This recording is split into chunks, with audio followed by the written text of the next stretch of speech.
Okie dokie. If you're here today to see how to remove this tall chimney stack out of your attic, well, you're in the right spot, because today I'm going to show you the soldiers that I'm using. Come on, boys. 5-gallon buckets, line up soldiers, single file. We're going to go up top. We're going to put 6 bricks in each bucket, and we're going to single file outside. Now everybody go. You straighten up. You guys are a little crooked. We didn't go over this enough apparently. Run another 1.5 miles. Anyway, the problem is between this chimney, as high as I can reach, and the rooftop, I cannot get up there. So I'm gonna have to build more scaffolding like I did over here, just between the roofing rafters and the wood bracing that I built for supporting this chimney. What I've done is I've lined up all my soldiers, and I have built this little walkway, sled looking thing, and all it is scaffolding. I've put 2 boards, 2 8-foot 2x4s nailed to the roofing rafters. These are rafters, and I have nailed these 8-foot 2x4s into there down on that end, and then I nailed it on this end into the wood that I supported around this chimney earlier on, last week. And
it's your turn, soldier.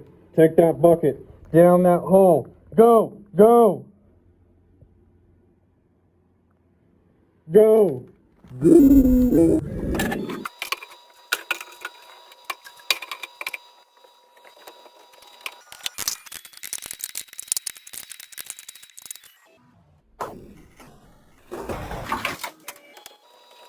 Okay, I'm still up here on the scaffolding, and I wish I could tell you it was harder or easier than it is, but all I'm doing now is I'm taking this hammer, so get you a good hammer with a little bit of weight on it, and you're gonna hit these bricks one at a time, all the way around, one layer at a time, all the way down. So I'm trying, y'all. I got the tripod up on the scaffolding.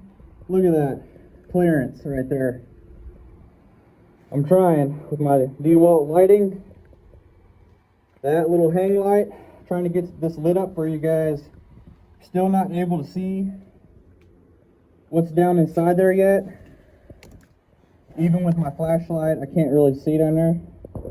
So we still got a ways to go. Like I said, about 8 feet before it hit the ceiling level, and we'll figure out what to do then.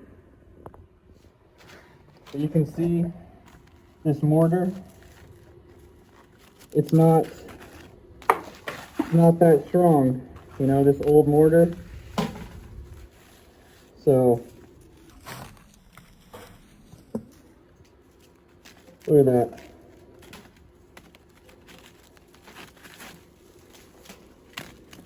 Okay, I've got it down here lower to the ground where we can see it now.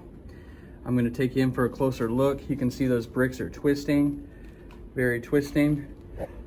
They were twisting all the way up, and this was leaning at a far tilt. They started it at the bottom, so there it is. But now I'm going to take this flashlight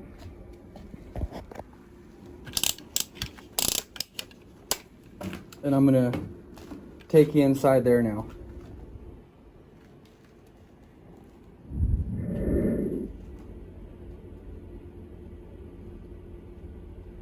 Crikey, he's got me! Ah, crikey! Crikey's got me! The crocodile! No, there's actually usually nothing in there. I've only been bitten by a few snakes and scorpions, never a crocodile. But anyway, there it is down there, and you can see the bottom, which looks like it's filled in. My best guess is that this is capped off a little bit below ceiling level. This chimney is not a fireplace.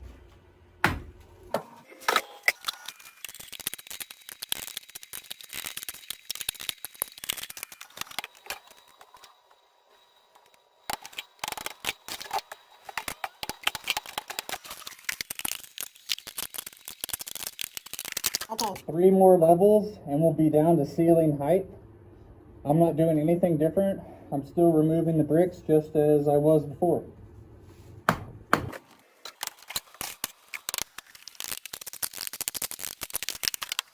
Okay. This is the ceiling height right here. We still got 1, 2, 3, 4, 5, 6 more rows.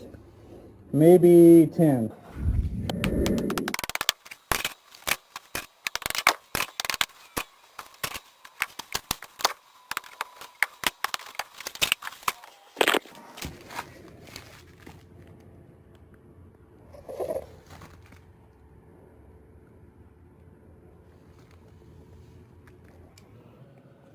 Here it is right now.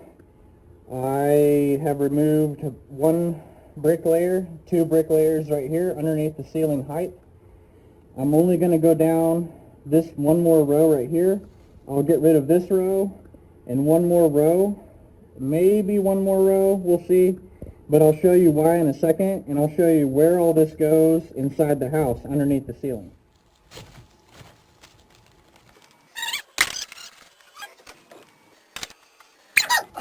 Crocky! Crocky!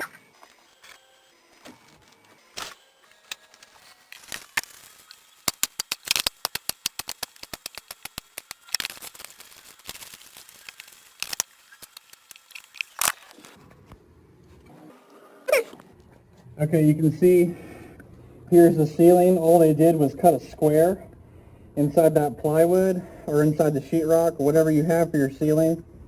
All they did was cut that square out and ran that straight up all the way up, all the way to the top and out the square that they cut in the roof. Same thing up there.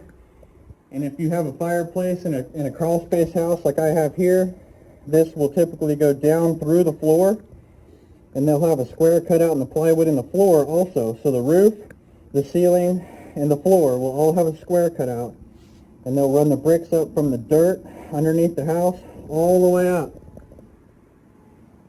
Okay, but in my case, I'm stopping right here, and you can see some light right there from my my tenant's apartment here, or my apartment, or unit 3. I'm not really sure where that light's coming from.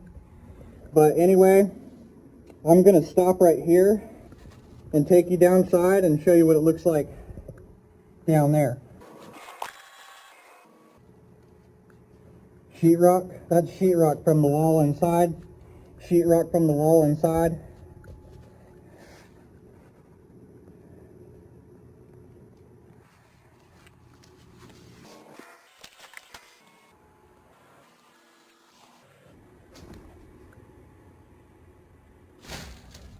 I'm going to take you into Unit 3 to show you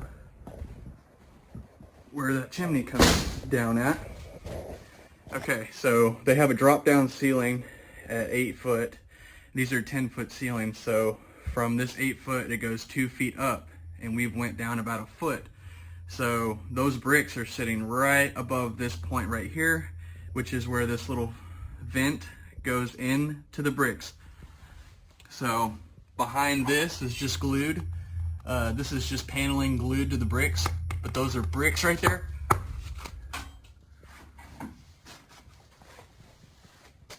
And you can see that vent just goes into it.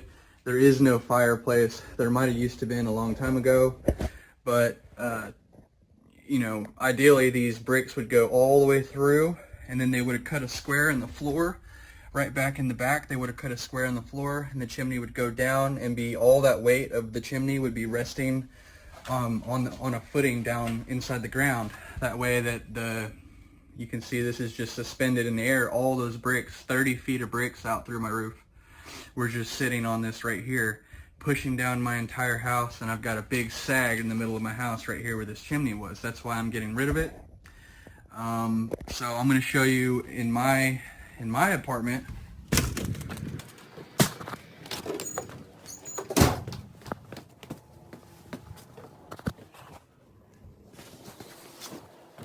Okay, I've got this. Closet right here, which is a gun closet, and you can see the chimney has come down right here, and this is actually brick. See, that's brick, and that brick runs all the way up, and that's brick up there. So, and this is at the 10-foot height, so I don't want to go down. There's actually no bricks right behind this, and that's where that light was coming in through there. From this room, there was light coming inside there, and so I don't want to go down any further. I'm going to leave these bricks in here so I don't have to do any demo inside this closet or anything like that, because I'm living in here. And I do want to mention is you're going to have a lot of mortar falling down from the chimney removal project. You're going to need a lot of energy for this project. You're going to want to plan a few days. I'm going to be cleaning up in there, up around that chimney, and I'm also going to be insulating that very well. At some point here soon, I'll be putting insulation up in the attic, putting insulation inside that chimney hole so that sound doesn't go from one tenant side to the other side through that chimney space. Also, if there's a fire in one side or the other, you're going to want to have something there to kind of help the fire from spreading faster from one side to the other, etc., etc. There's a lot of reasons why we need to get that taken care of. I'll be taking you up in the attic to do more work soon. Go ahead and follow along. Subscribe to the channel, like this video if it was helpful in any way, and I will see you on the next project.